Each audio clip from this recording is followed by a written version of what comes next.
পুঁই শাক, আলু ও চিংড়ির তরকারি। গাইজ আসসালামু আলাইকুম, আপনারা সবাই কেমন আছেন? এটি হলো আমাদের বারান্দা বাগানের পুঁই শাক। দেখতে পাচ্ছেন কি সুন্দর হয়েছে, লকলকে তকতকে হয়েছে। এ পুঁই শাক খুবই স্বাদের হবে, কারণ এখানে কোনো রাসায়নিক সার ব্যবহার করা হয়নি। আমরা এখন পুঁই শাক কেটে নেব। দেখতে পাচ্ছেন এক গামলা হয়েছে। এ দিয়ে আমাদের 4 জনের এক বেলা হয়ে যাবে ভালো মতো। কেটে ধুয়ে পরিষ্কার করে নিলাম। তো পুঁই শাক রান্না করতে আমাদের যা যা লাগবে তা হলো চাল কুমড়ার পাতা কেটে ধুয়ে পরিষ্কার করে নিয়েছি, এখানে 5-6টার মতো আছে। এরপর দুটো আলু পাতলা করে কেটে নিয়েছি। লাগবে 4টা চিংড়ি মাছ, ম্যারিনেট করে নিয়েছি মরিচ, লবণ, হলুদের গুঁড়ো নিয়ে।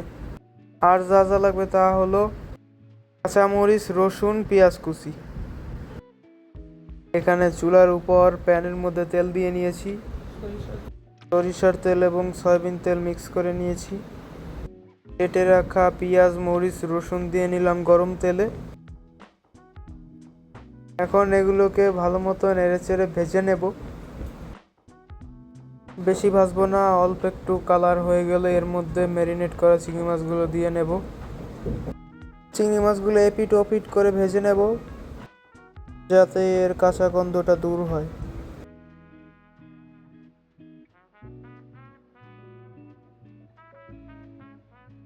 রান্নার এ পর্যায়ে এর মধ্যে হলুদের গুঁড়া, আস্ত কাঁচামরিচ এবং লবণ দিয়ে নেব। নেড়ে চেড়ে হলুদের কাঁচা গন্ধটা দূর করে নেব। এরপর এর মধ্যে কেটে রাখা আলুগুলো দিয়ে নেব।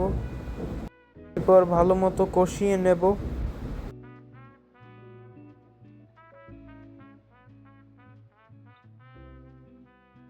চিংড়ি মাছের মশলা ধোয়া পানিটুক দিয়ে নিলাম।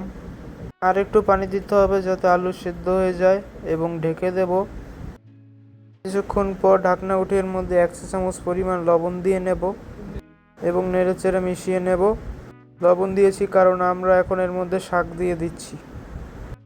এর মধ্যে চারপাশ দিয়ে 4-5টা চাল কুমড়ার পাতা দিয়ে নিয়েছি, কারণ এতে করে একটা ভালো স্মেল আসবে।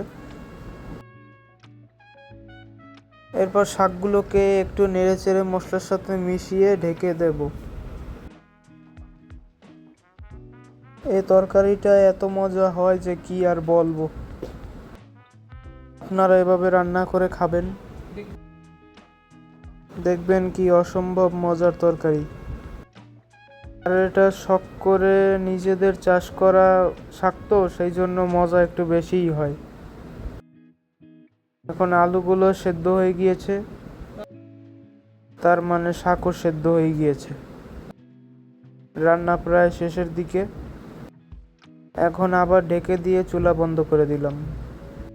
যে হিটটুকু আছে তাতে তরকারিটা আরো সুসিদ্ধ হবে। আপনারা সবাই বাসায় এরকমের বানিয়ে খাবেন, আশা করি ভালোই লাগবে। আজকের মতো বিদায় নিচ্ছি, সবাই ভালো থাকেন।